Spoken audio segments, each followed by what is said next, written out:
Okay, so I decided to do a video because it really is just easier for me to talk here. So the client that I've chosen to do this kind of mock therapeutic plan for is I came across a job actually the other day with the Wounded Warrior Project, and it really excited me. So I'm kind of stuck on that right now.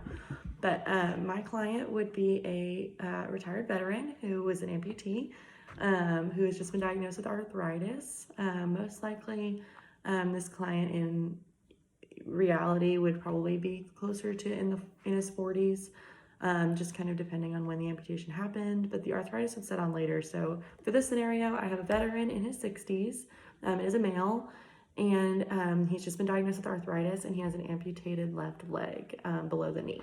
So he's really struggling, and he comes to me and he wants to be more active. He's used to being a military man, working out, being active, and we want to get back to that. So start in our orientation phase. This is going to be my greeting, getting to know the patient, preparation.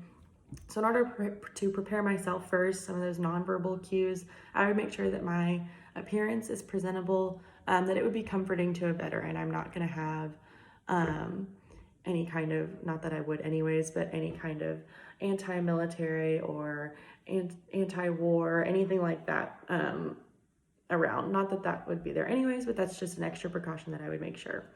I would also make sure that our exam room, I am from a military family, so I would probably have some sort of American flag or Air Force paraphernalia just for my family or pictures. But I would really want to make sure that those are kind of pulled to the front on display, so it's something that I can point to, maybe make them feel more comfortable, that I understand where they're coming from as a military member, just being from a military family myself. So that's even before the patient gets there. So during this orientation phase, I am the receiver of information. I'm asking probably more closed-ended questions. Just, where are you from? Do you have any kids? Do you have any grandkids? Where did you serve? And as the receiver, I am not here to give information in this stage. I am listening intently.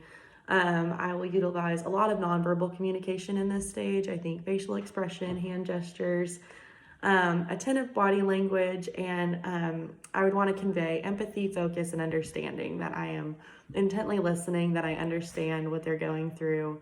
No, I don't understand what they're going through actually, but I can empathize with what they're going through. Maybe physical touch if appropriate, but especially with the veterans, they're not exactly very touchy-feely, so maybe like a pat on the shoulder when they come in, or a welcome, kind of a welcome greeting on the shoulder, but I wouldn't do probably too many gentle arm touches in this scenario. That probably wouldn't be appropriate.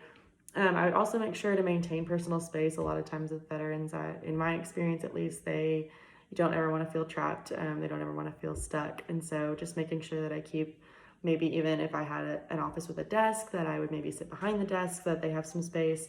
But also I would probably prefer to sit in front and together in some sort of conference room where there's no like kind of barrier putting me above them as like the coach or anything like that. I would want to put myself on their level just to make them more comfortable.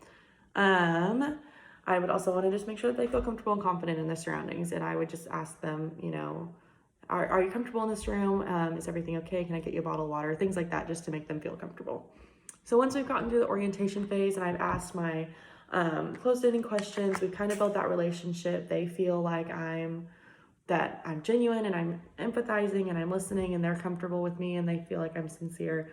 And then I would start to move into our identification phase, where we're identifying really the root problem of what they're here to fix. So I would imagine in this scenario, the root problem is they are struggling with not being able to be active anymore. And with this new diagnosis of arthritis, it can be really scary because there's not exactly much you can do for just inflammation. So I would use a lot of the same techniques, still good facial expressions, conveying empathy and understanding, but maybe a little bit more open-ended questions in this one. Lots of acknowledging feelings, validating things that they're saying. So a lot of what I expect to hear from this client is, I am so frustrated that I cannot be active anymore, or that I used to ride my bike 50 miles a day 5 miles a day, whatever it is, and I can't even get on it anymore. It hurts so bad and my leg doesn't work the same way. And, just validating that can be so frustrating, and I completely see where you're coming from. So let's try to figure out together, later what we can do to fix that. And just open-ended, can you elaborate on that? What's so frustrating about it? What would you like to get back to? What are some ways you think you can get there? Just open-ended questions like that, getting them to elaborate, really to get to that root problem of the only thing, the thing that I want to get back to is riding my bike 10 miles a day. Okay, well, let's figure out how we can get there together. I would also utilize a lot of hand gestures, lots of simple questions, I think, in this phase. A lot of times they'll elaborate on their own, I think. And so especially when he says, God, I'm just so frustrated. I can't ride my bike 10 miles a day. I used to do that every day with my wife. And I say, well, tell me about that, giving that clarification and that hand gesture. Then we would move on to our resolution phase. And during this phase, my nonverbal communication, I think, would really turn to excitement. I'd be really excited to figure out I'm sorry, someone just came in the door. Really excited to get to the resolution of this problem. Keep asking those open-ended questions, but maybe start making some indirect statements like, I'd like to hear about your rehab. I'd like to hear what you're doing to make yourself more active. What are you doing on the outside of seeing me? And just kind of get a gauge for where they're at and what their motivation looks like. I would also really want to try to start instilling some confidence in my client that I have a great plan and that not that I have a great plan, that they can come up with a great plan and that we can figure this out together and they can be confident in me. Again, a lot of the question would be open-ended, lots of, hey, please tell me more about that. Can you tell me more about this? Can you elaborate on that? Tell me more about your wife. And then, but really in that beginning phase, just those closed-ended questions, just trying to get to know the client. Barriers in communication, obviously with this specific scenario, my client is significantly older than myself, and I tend to talk really fast and be very energetic and try to be personable, but a lot of times that can come across as arrogance, even a little bit naive. People see me and they think young and that I'm inexperienced and don't know, but I think just making sure that I'm aware that that's how I can come across sometimes, and kind of gauging my client as well. If he's big ol' military man, very serious, well, I know how to play into that. He needs direction and we can do direction. But if he, big goofy, I've seen big goofball military guys too, and they can be quite fun. And so just kind of, I think I will have to gauge what the best communication styles are going to be depending on the specific client. But in this case, with a 60-year-old veteran, I think just asking them lots of questions about their life and what they've kind of been through and what they've experienced, and just letting them know, like, wow, I can't even imagine that kind of life, and that I've not experienced that. I'm a female, so in this scenario, he's a male. That, ego can be a problem, especially with amputees. You don't want to admit that there's a problem, that you're weak, that you need improvement. And so just understanding that. And also, I'm not an amputee. I don't know what it's like to be missing your limb and to deal with this arthritis, but I do have arthritis. So there's lots of things that we can relate to.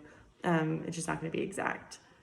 Some of the roadblocks along the way, I guess I would just just struggling to find common ground to relate to, if they're very short with their answers, like, yes, I have grandkids. Okay, well, can you tell me about them? I have 3. I think just trying to kind of pull answers out of people can be kind of difficult. And convincing them that I'm not here to make you admit that you have a problem or tell you what to do. I'm here to help you get to your goals in the best way you think is possible and just facilitate that.